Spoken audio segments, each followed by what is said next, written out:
Jaz bom dal krajšo izjavo o skupini, ki smo jo danes sklicali.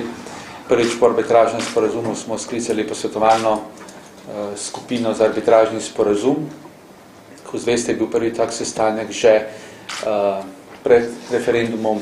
Takrat smo obljubili, da bomo po referendumu v čim krajšem času poskušali sklicati skupino in tudi nadaljevati s delom.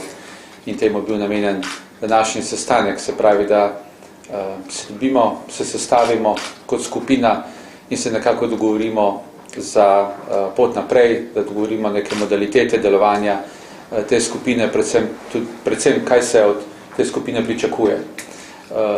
Mene veseli, da je bil na sestanku, da je vel tak pozitiven duh,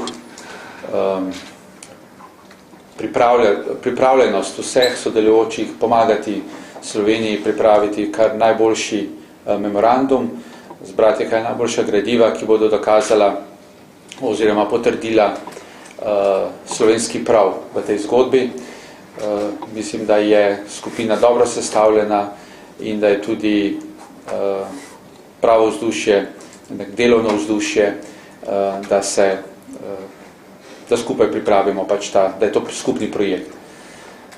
Skupina je seveda odprta tudi za dodatne člane. Mi smo sestavili skupino po nekem svojem občutku, tudi po predlogih, ki so prišli na prejšnjem zasedanju, je pa seveda ostaja ta skupina odprta za morebitne nove člane in se bo mogoče še širila. Dogovorili smo se, da bomo v nadaljevanju, da bo delo potekalo v manjših skupinah, občasno se bomo pa ponovno sestajali na plenarnem zasedanju, preverili, kje smo, kaj še potrebujemo, v kateri smeri je potrebno še pripravljati gradiva, dokumente, argumentacijo in podobno.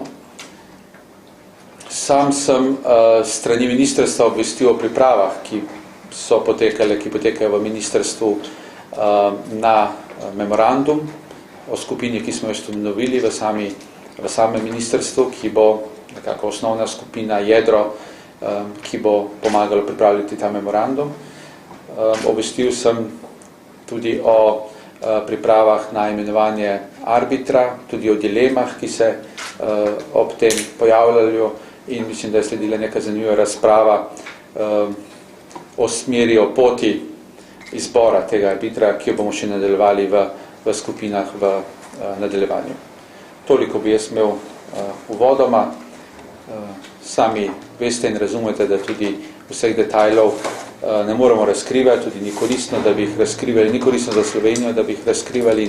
Na skupini smo se danes dogovorili, da bo temu tako ostalo, kajti naš skupni cilj je, da pripravimo kar najboljši zagovor Slovenije, da delujemo v interesu Slovenije in skupnimi močmi pripravimo takšen zagovor, na katerega bodo ponosni vsi Slovenci in ki bo dal Sloveniji to, kar verjame, da ji pripada.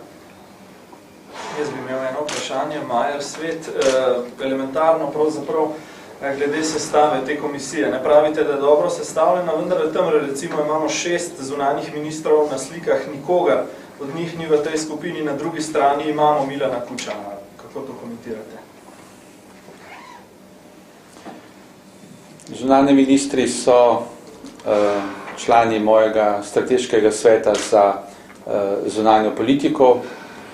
V to skupino smo vključili ljudi, na eni strani zgodovinarje, vključili smo pravnike, vključili smo tudi politike in druge, ki so se s Hrvaško veliko ali se še, predvsem se še veliko ukvarjajo, veliko razmišljajo, imajo neke svoje poglede, neke svoje ideje in v tej smeri smo sestavljali skupino. Zunanji ministri, ki jih omenjate, so se ukvarjali tudi z zunanjo politiko v preteklosti, vprašanje, koliko se še danes ukvarjajo, so pa člani mojega strateškega sveta, vkolikor bo kdo teh menil, da želi sodelovati tudi v tej ožji skupini, posvetovalni skupini, lahko o tem razmišljamo in se pogovorimo. Tudi za gospoda Rupla to velja, ne glede na spore? Ne gre za spore, gre za status. Še kakšno na tematiko današnjega srečanja? Kaj je z noto izmenjavo? Zakaj se še zmerno čaka, zdaj recimo Ustavno sodišče ni zadržalo postopka, ali je to zdaj neka varianta, da bomo kaj hitreje izmenjali? Jaz upam, da bomo v kratkem izmenjali. Kot veste, se ta teden srečata tudi sopredsedujoča na mešani komisiji za reševanje odprtih vprašanj s Hrvaško, ki se bosta dotaknila tudi tega vprašanja. Jaz upam, da bomo resnično v najkrajšem času tudi vprašanje not uskladili. Prav, če ni več Kako da boste uskladili?